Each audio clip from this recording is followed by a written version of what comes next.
นโต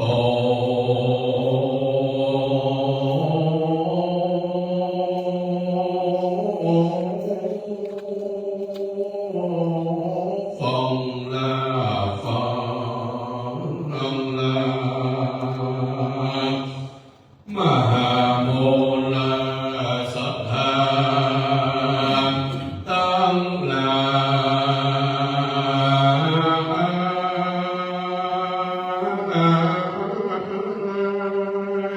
ตั้งหญิงและชา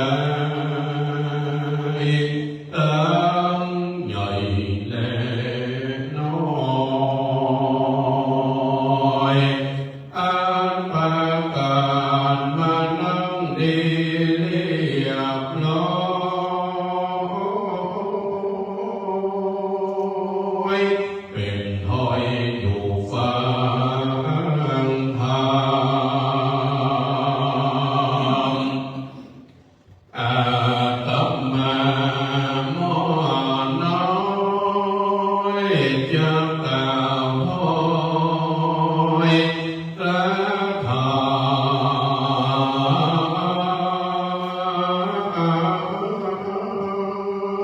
เป็นปัจจานังคำสอนพระพุทธเจ้าเป็นปัจฉิมโมวา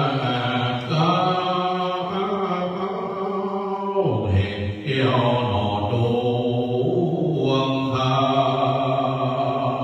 มเธอสัทธาเป็นน้องไฟพองและจดจำ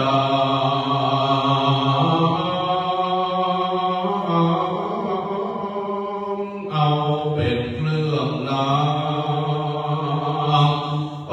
ฏิบัติไปแน่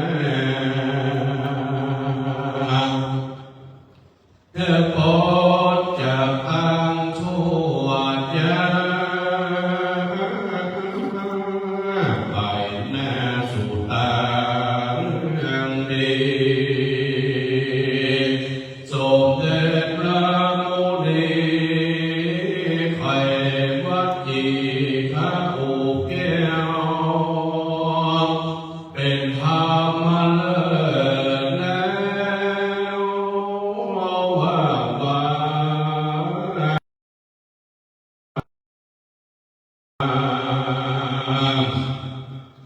สังฆานาตังลา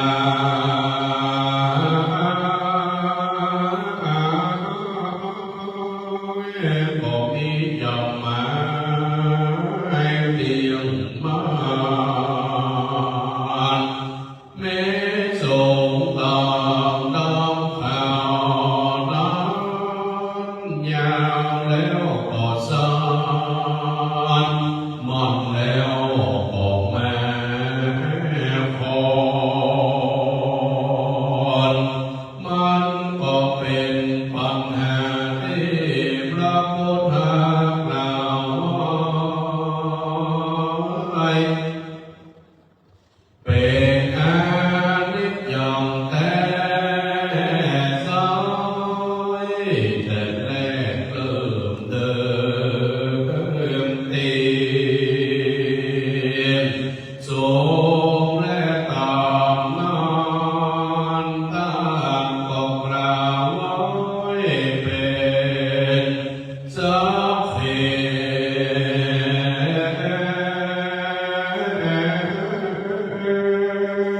คือการยักยินเสียเมื่อลงกำกดใหญ่ขึ้นกันเท่าแก่แม่ก็ต่ำลงโศก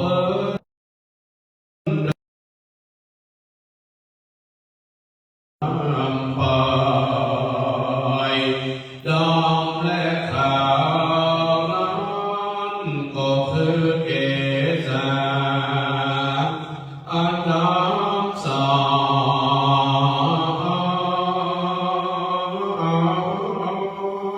ไผ่โคนได้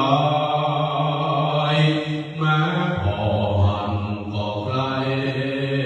ได้กันเอาแก่มาแล้วสายก็ขึ้นนักข่าวตัวแห่งสีแสงของไผ่มาไผ่ดอกไม้หาก็บดที่ผ่านใครได้ดวงตาที่เคยพอดยาวไกลน้ำหนาสายกันแก่เท่ามาตาก็สั่นและหนอแฟนไปเที่ยวฟันที่เคยมันคงน้ำมาหนักเกี่ยวอันใดก็ได้เหมือนยา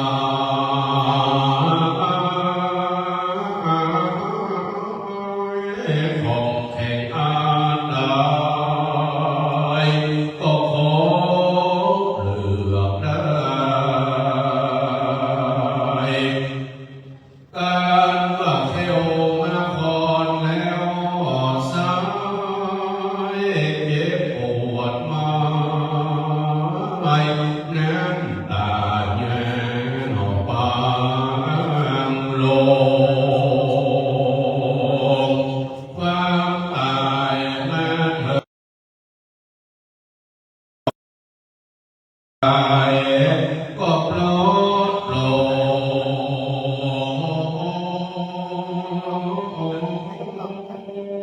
งกันว่านอนลงก็ลุกขึ้นมาก็ได้เหมือนดังหลวงพ่อพระครูวีระปุณเขตสายกดยังใดเถิงหมอหลับแนไปกันพระโควันในทะลักกล่าวไว้เพื่อความบอกพระมาใส่ไว้ในใจ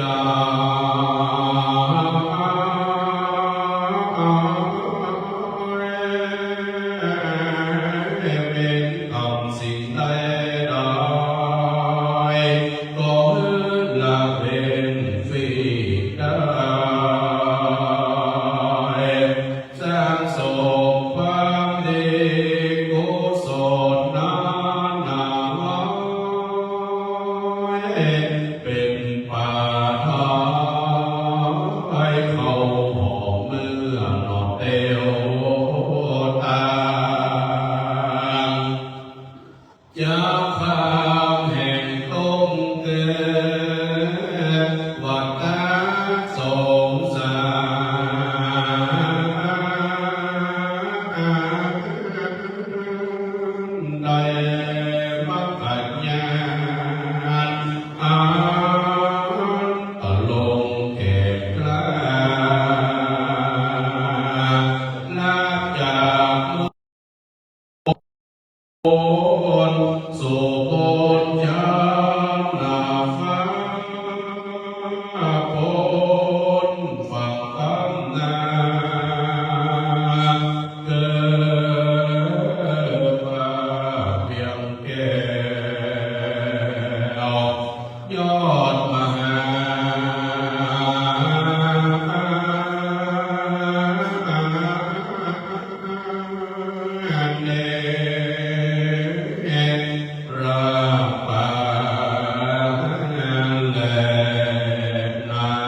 ตำบลมกุฎวาดเขต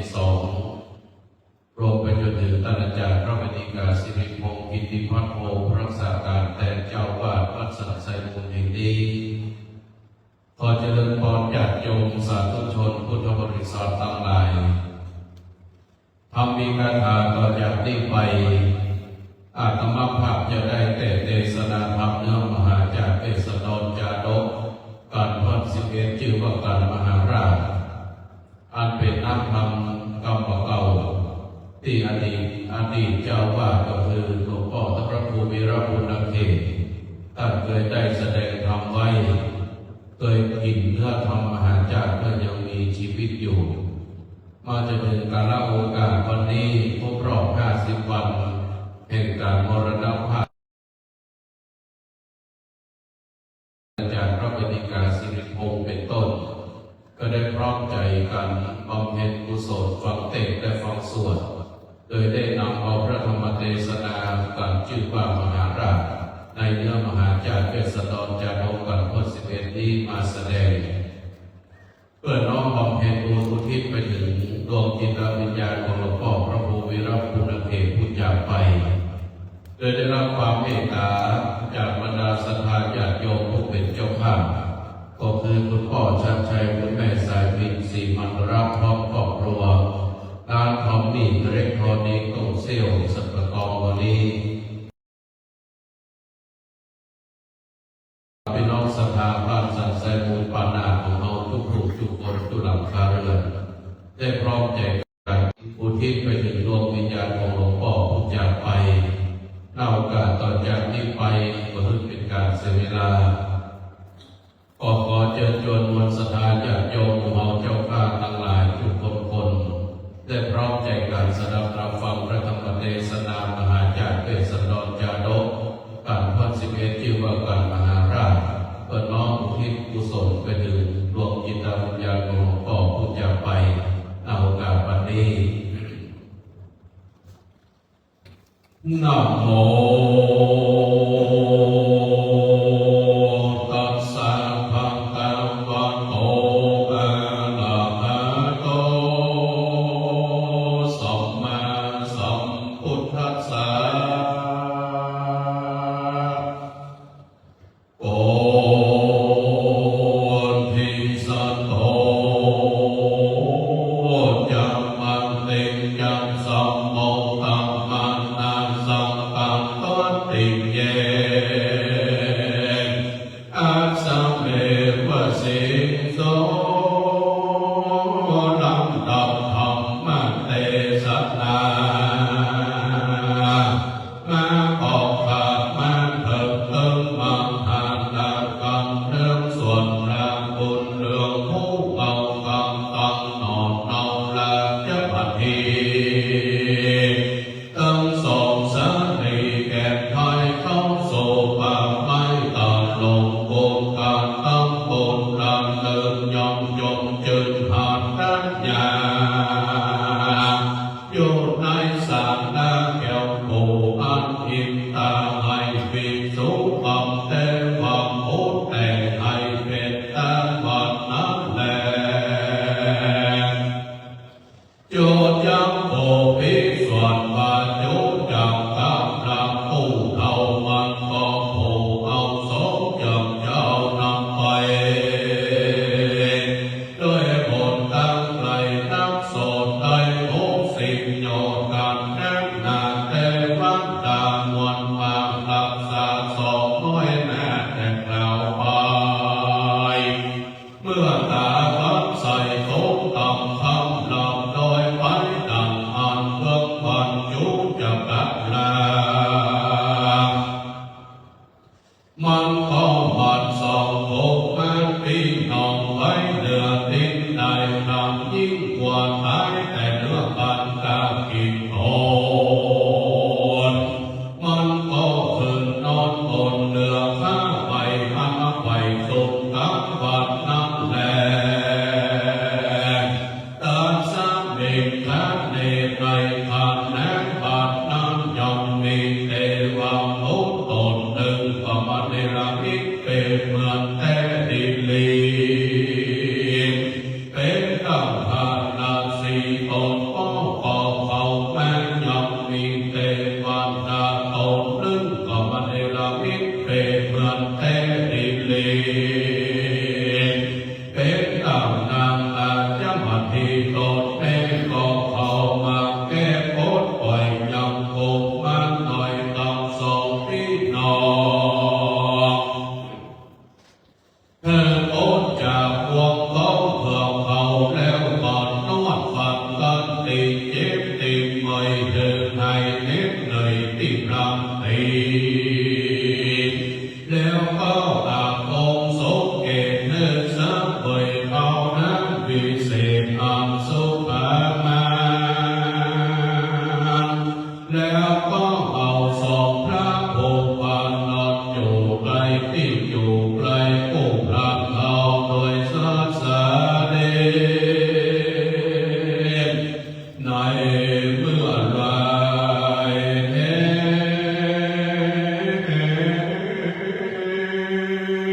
เจียนลงสายฟ้าปุ่งขึ้นมาแต่วันดาก็เธอคงมาตั้งสองพี่น้องเข้าสู่พวงกองเรือเขา นอนอยู่ด้วยอาการสารเก่าดังน้ำเข้าผูกไว้แต่ปัดไม้ก็โอนทลายลา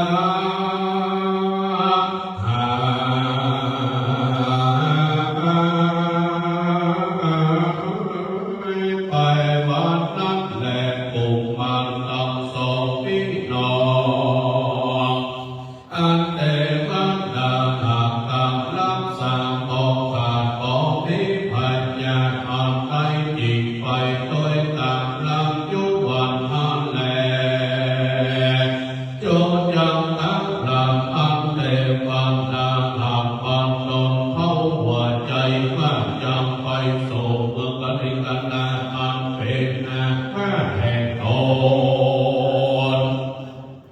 ร่างก็ลงหนทางเข้าไปสู่เมืองเจตุตรนครด้วยกล่าวตั้งนอนนั้นพักอ่านวันใด15 วันจิตไม้รอดเพียงแก้วยอดดอกกอดใจตั้งพลังนักสันใจโตโตอันสำนักอยู่ในอาญาปุรีในเมื่อใดที่เธอนั้นจากต่างไกลลงดาวไทยมุ่งฝันหันมีสัมพันธ์รักดังตีฝันว่าโอนได้นำอยู่เนื้อผ่านสักนาต้องสักอาจไม่ลงราตรีปิจารณากามฝันว่ายังมีใจโพเรื่องดำพังให้ใจเกียรกาปัดที่นั่งเอาแม่ยังดอกบัวสองดวงดี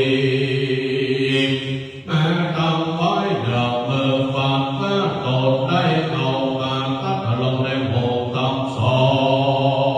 งฝันว่าเราเอาไปสองดอกบัวนำผู้สันนาผาโพโตลงมาเหนือตั้งแห่งตนก็มีฝันนั้นแลโสภะโพธิกว่าตั้งพลังนักสันใจก็โปใจจึงต่างตรงตึงใจบานก็เรียกหาพระโพยกเปตโลแจ้งเหตุกับฝันที่นำพระมาอาจารย์โพยกเปตโลแจ้งเหตุกับฝันก็ไหวพระนับพันที่นาตกน้ำปาดไหวสร้างบ้านแต่บางพันแต่สมุทิเทวดาเพชรเจ้า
เป็นเจ้าสัพไว้เราเมื่อจำมาดี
นั้นนาเจ้าจันทร์โกมาจิตได้มาสำแดงอาการอันเป็นทุกข์แห่งพ่อและแม่คนแล้วเต้าดอกแก้วสัจจอ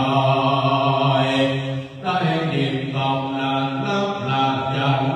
อันควรพักโสดจริงไผ่โตแห่งตนว่าโดกันลาเจ้าจันทร์นันรักแต่ปู่เฮยผู้ปู่ดียิ่งแก่ก็ยิ่งเรายิ่งเอาก็ยิ่งเสียสักลี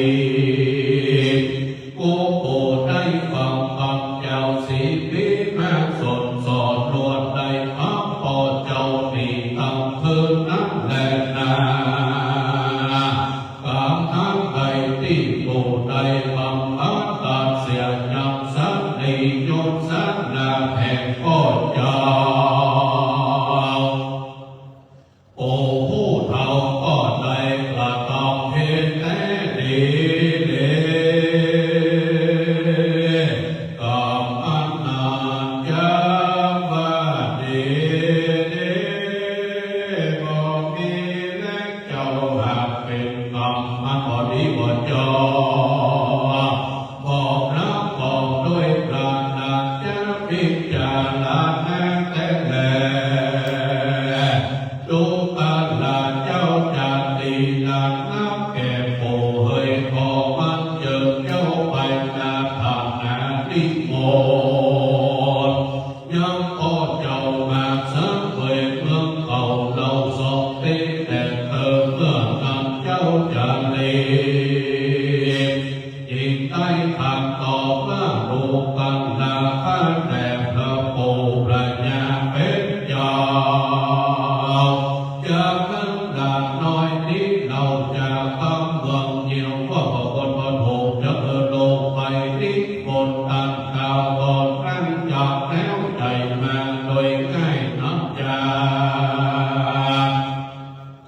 ข้าขออัญเชิญปู่พระญาเป็นเจ้าจงไปสัตว์เด็กดินดาไปนั่งแล้วโอสาลาจาพิเศษลูกแก้วแล้วลวดนำมาเหมือนดูกวนจัดแด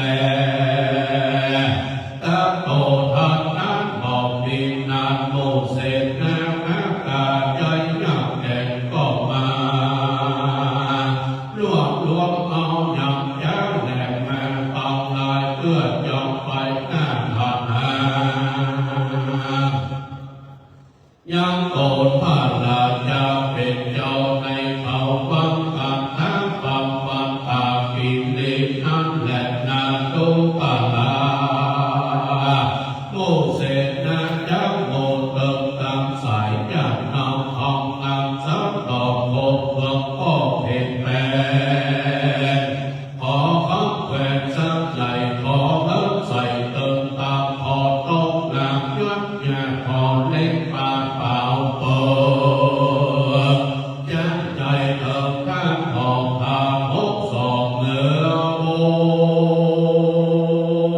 อนแก้วเป็นตาโยนแก้วกลาพาเสบมาต่อหน้าบ่ตกใจจงจังใจจงชื่อนำมาได้40,000เป็นทั้งลาตัววันหนึ่งจึงปากใจแยกลงกาบเอวแก่นตัววันหนึ่งชื่อว่าผาต้องแต่งยังเฝ้าวานตัววันหนึ่งจึงวางผาเมืองมันกีดีเป็นตัววันหนึ่งจึงมาตะไลยักษ์เอกเขียวกุญจรตัววันหนึ่งจึงวางสันโธนอนของหลังตัววันหนึ่งจึงวางป่าปัจจานาแต่โอนเมืองตัววันหนึ่งจึงวางที่รางวันเรืองพิมันตัวหนึ่งจึงว่าตลกทรงการเจิดยันตัววันหนึ่งจึงว่าปานโอนแสนหากดวงแม่นโจทย์เป็นตัววันหนึ่งจึงมาเป็นพระนารายณ์แก้วแก่นส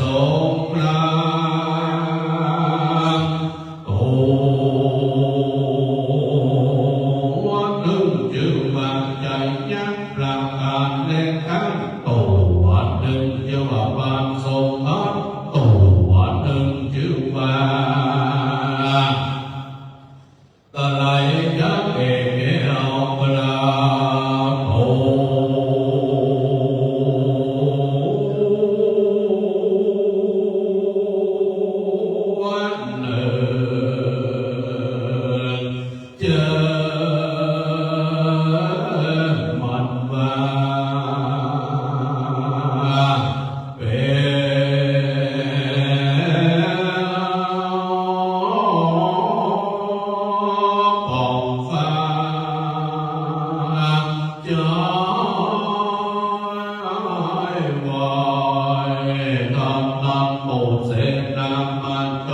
ยตา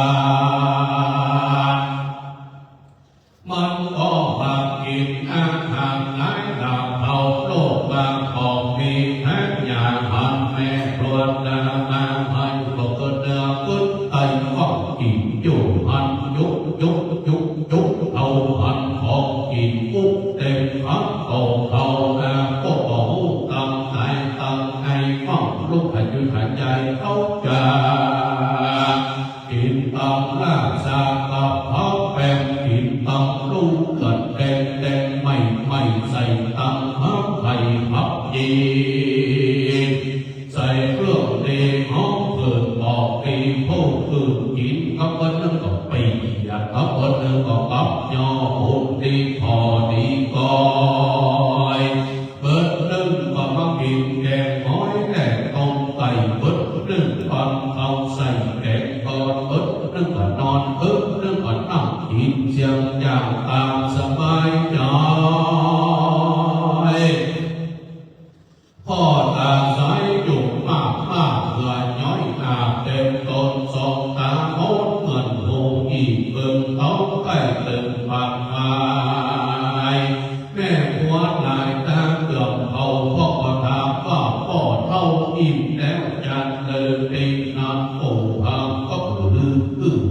ตั้งถอยว่าพอกินอะไรแถมน้อยเปิดแม่สาวน้อยก้อยตับเติมโลไปก็พ่อกินไว้จังก้อยกินเป็นพอเป็นเบากินยังหมอวัตถุอนามัยข้าวบานได้เก็บแต่กินตามคอโตแต่หมากเตาปากเท้าสั่งพัดยากินตั้งหมดตึงปากฝาและไก่ต้มข้ากินแท้กินไว้คนเดียวกินตำก๋วยเตี๋ยวจี้ห้องถุนต่อแห่งวัดม่วงปีน้องแล้วก็มาขิงตรงจืดน้องก็สมัครไปฟื้นเอาเงินลูกอยู่ไปมาอย่างน้ำผ่านยาทำมาตาก่อนเลยเกิดปูดีเกิดดีอายสุดแต่พาพ่อตายก็มาตุ้งขี้ปุ๋งเต้าตุ้งใส่มงโบนอนในโลงกินเกือบหาเรื่องนอนกลางเอามือสามลูกต้องร้องออกปากว่าตายกูตายคนตองไหนคือเขาก็นึกว่าผีเขาก็ฟังเอาน้ำหมดมาคือกินแต่โต๊ะโหห้องก็ว่าบัวเป็นไข้สัตว์ที่ผ่านทองมันเอามือตึงแง่อยู่ไปมาห้องก็ว่าไปธรรมดาพวกบอกว่าไปผ่านตุ๊กนางเอ็นพรทองมันเก็บตากับตัวหมอห้องบอกว่าไฟมาเดียวขึ้นสองมองแรกเส้นปากก่อนโอ้ปิ้งเต็มแรกหาหมอนยาตีน้ำเขากินไปพักส่งยาพายุเกิดว่ามันสั่งเกินแรกมาความตั้งน้ำส้มจากแม่ปิดผิวแดงตั้งเปลือกกลางแก่และเปียวปองฟ้าแผ่นน้ำเยี่ยวแม่ดินไฟเปิดเป็นยาแก้ประจุน้อยเธออาหารลุกออกเธอต้องผูกพันเข้าพอเบาลงอย่างน้ำสับป้าอาโยกไม่เก่าผูกพันเข้าก็ปูออกเป็นเส้นเป็นสายคนต้องหายอยู่ก่อนใดแห่ของต้องขอใส่สุดแต่มาขอปิ้งดีอย่างนั้นผู้ปราบมันต้องเพตังนาเจ็บแสบไม่ยอมมันเสียลำไส้และกระเพาะอาหารเกี่ยวกับปากเอาแทรกลงมันกินพิษแทนเป็นธรรมนักดาตีนักนาผู้ทำเอามันก็เพตังนาเจ็บแสบไม่ต้องแลกใส่ผู้ล ามันก็ไปออกต้องโอบพามเท่าทองแต่ดังแต่ใส่หมู่คนเท่าตายไปแซวแต่ใส่หมู่ลงสาวตายไปน้อยแต่สละพรน้อยตายไปปันแต่ใส่หมู่รถบ่ตังนับบ่ใจที่มันแตกใส่ก็เดือดก็หมู่ที่นั่งฟังทางน้ำคนบางหลายจิตมาผ่านไปไว้กับใจพระบาทเธอทรงทราบว่าผู้ทำมันตายจัดแลเมื่อน้ำเข้าตัดสัมพันนาทิพลาก็ตลัดแก่ทางมาปันมาไว้สาวาโดลาทางมาใจรามป่าไปน้อยพญาจะตามมันหาข้างใดสุขผลอันนายยกจังหันโหติจับป้าสัตดายแต่จิตสังเมื่อโผล่มาลำในใจเดินไปซื้อเอาไม้โลพีเลือกเอาจากดินดินสุขพันนาหลายร้อยบาทตาน้ำมันเงาติ่งนันแล้วพระแม่สัญญาก็มาขาดอาแม่แต่ป่าโลกิหมอพันธิโพวิเศษเพื่อไปรู้เหตุปัญญา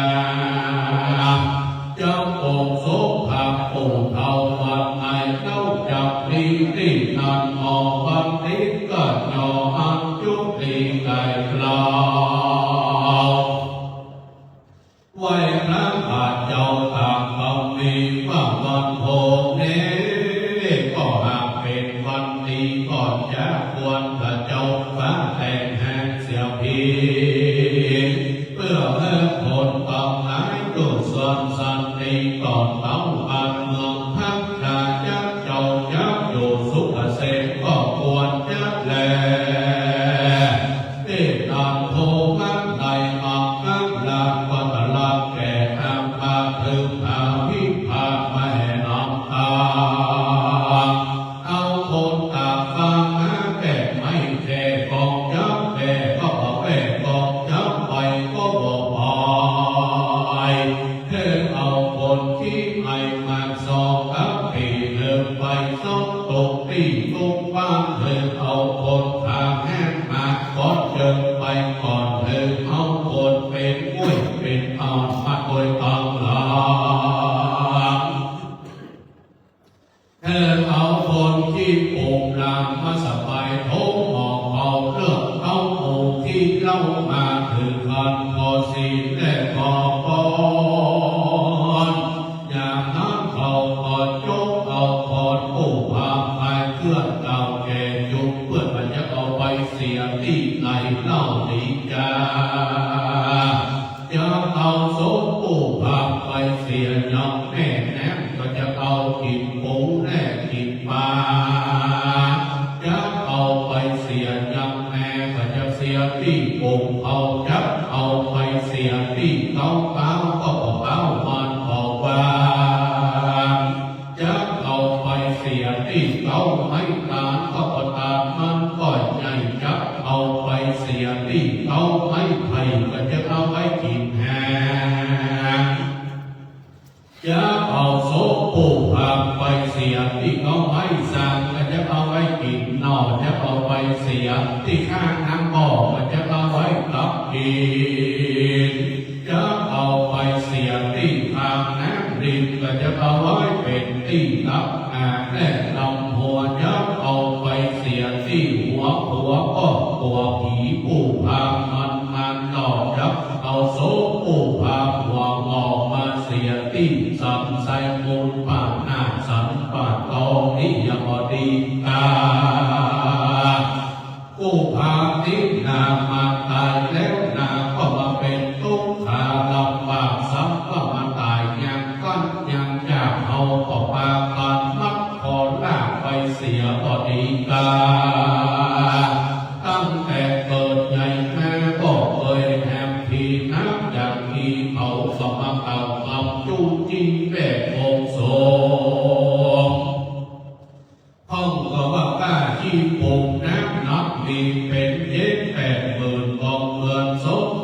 ลื่นคนไกลสุดแต่หากจงใจแง่ออกมีเป็นสามและสอบตื่นตามเขาก็มาเสร็จทั้งกดปีว่าจะเอาโซ่ปู่ภาคนี้ไปเสียที่ในเล่าดียาที่น้ำยังมีมานาวัดใจโดดโหดนึกเลยพันมันสอนมันก็มาบอกอยากพายว่ายังมีลมไฟป่าใหญ่ไฟก็รับไฟไปกายป่าไม้กิ้วใจเป็นถอยไม้ใหญ่น้อยมากดวงลายเพียงตึกใจแทบแค่สมควรหากดีแน่เป็นที่แห่งนาทีเพียงการพาเป็นที่ตาแม่ที่เพียงหัวเขาเป็นปากเปล่าอยู่เต็มน้อยเขาก็หากเอาโสกุบาหัวม้อยไปเยี่ยมหนักหลังแนบหนาหางหางลาบลาบโอ้โหโคงามนาก็มีมักปากเตียวสอดเถิดปากแย้มดอดตักไฟที่นั้นคนต้องลายจิตใจกันไปที่คนสันลงน้ำปวดเธอทุกเจ้ามาสวดและปังสุขโกเพื่อเมื่อเป็นหน้าคนส่งให้ไปที่บนทุกเจ้าวัดตั้งใจก็ว่าเมาก่อนใจเมื่อไปที่บนทุกเจ้าวัดตั้งเหนือก่อนสองเป็นฝีจุกปกลบไปที่บนทุกเจ้าวัดวันโตสมองเป็นฟ้าเป็นไอจุกขอบไปที่บนทุกเจ้าวัดวันออกว่าสมองเป็นแขนการดังสดแม่ที่บนทุกเจ้าตั้งสันปัดตองสดไปแผ่ววัดม่วงพี่น้องเปิดก็เมาต้มกล้วยเทวแล้วก่อนสดมาที่บนมาที่บนแถววัดสันใส่มูลปากนาก็สมองมีไฟปายเขาจิงโซนไปที่บนทุกเจ้าตนเต็มทำที่มัดบ้านนอนสัตว์กับเป็นเขาก็ว่าเขาก็ปล่อยแน่โยนบอลาปอว่าจิตไปไกลทุกเจ้ายังภายที่โคเป็นทุกเจ้านางโคตันหาพ่อหน้าตาเหมือนที่บนหัวขาวสุดอุ่นลำโพงอย่างโจโอโจโอวังนาตะลงแผ่นทางก็เหมือนพายแก้วทองไว้ก้นทองเบิ่งสองแก้มตื่นดังจองเที่ยวบนงอนปากเที่ยวน้ำอาเที่ยวแปดแถวกาสองโหแย้มตั้งโหจักเราทำไม่ตั้งสับไปโคตาแดงจงเลือกเลิกสนิทเพิ่มอยู่ไปมาว่าอุบาสกเผยพ่อออกเขาจูงเอาบ้านใส่เขาคับทำให้เต้าเขาไปทันละแล้วท่านก็ฟ้องมันโนมันนาไปจอดปาดจ้าต้องไปที่น้ำคนฟังลายก็เอาพรผีผู้พาขึ้นสู่กองลวนยับพาพุกหัวมันออกเผินหัวออกอยู่สู่ปุ่นเอาท่าเอาสุปุ่นมาพาดขอองค์การกันพระยีโตเอาไม้เท้ามันต่อยป๊อกเอาน้ำต้นมาหยาดไว้แต่ริมปากก็เอาจับตาพระยีโตโม่จะมาจับปันก่อนและปันสิ่งเต้านำหินนับอยู่เป็นพระโอวาสุรโสเปิดไฟหัวก่อนยังลุกเกียดยันแน่ทรงเสียดสื่อตึงริมปากเบิ่งเพิ่มหลับเสือกเอาไม้เท้ามาต่อยกองโล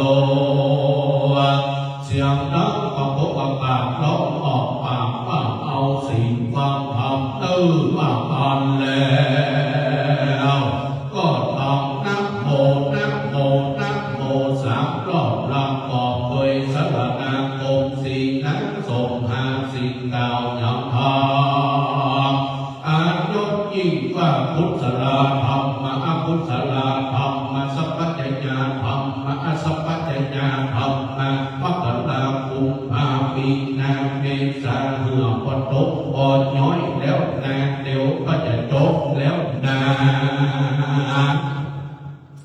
ใครมาติดกาทำมาจากบอกโอกาสตักนามก็โพสักขะโตโดนาปุภาโพหัวออกเราจะบอกตามตีตั้งจงไปสักเวยสุขีปากปัสสักวันแห่งลาไปโลดจะได้เก็บผลทิศของพับโดยปีน้องและญาติกาอย่างใกล้อันใดพระนิยามอย่าพิงอย่าไต่คนทิ้งสมพัดเตอร์ว่าอันแนวต่อทัศแก้วเอาไม้เท้าและพาฟังสุโขยาญาโยนญาง่ายไปเกิดสู่อาก้าแห่งตนก็มีวันนั้นแลที่นักคนต่างหลายก็ร้องกันเผาสร้างทางโพถอยจะมันก็สะพกนาไปสู่อาก้าวานา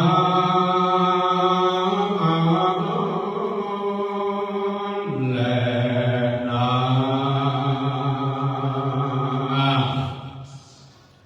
ฟ้า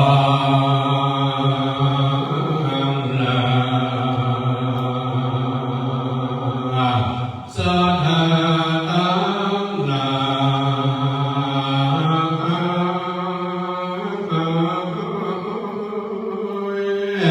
อันนาฟังธรรมนิยาย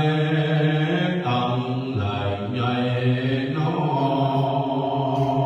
อยพามาเตสนาก็ไปปานิโยสาเนเลียน้อยมาตังมอนน้อยก็จะพอล้วนนอนเลยไปขอลาน้องแก้วเจ้าสามนาลา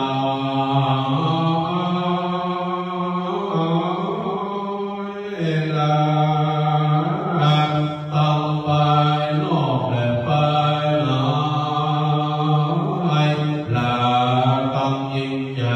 ใหญ่น้อยลาตั้งพ่ออาจารย์พ่อนางพ่อน้อยหนุ่มเท่าชูโคนโคนวันนี้บ่ตาวันบ่อาโจ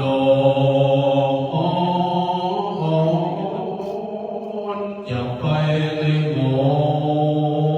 วันแม่เต้นแห่งก็ได้แต่ถ้าสถานบันหานี้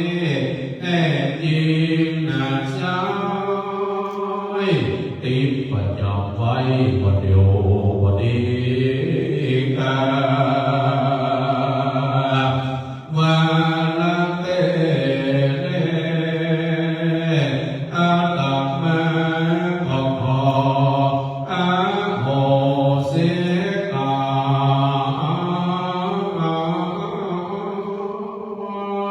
หลอนวัดใดแปลงกาวาเป็นกอนกาซอย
ใจ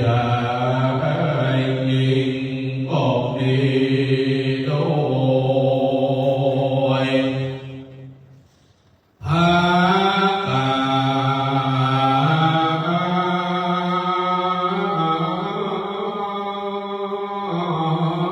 ดังกล่าวมานี่แลนะ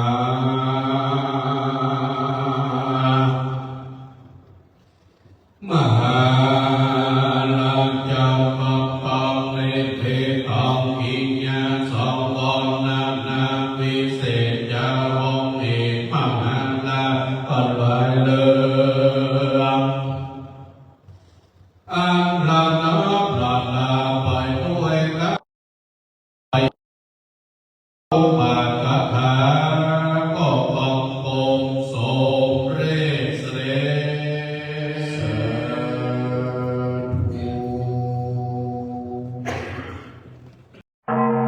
ฟังธรรมะจบแล้ว อย่าลืมกดติดตามแชร์คลิปเพื่อส่งต่อบุญให้คนที่เรารัก แล้วร่วมสนับสนุนช่องล้านนาเมืองเหนือ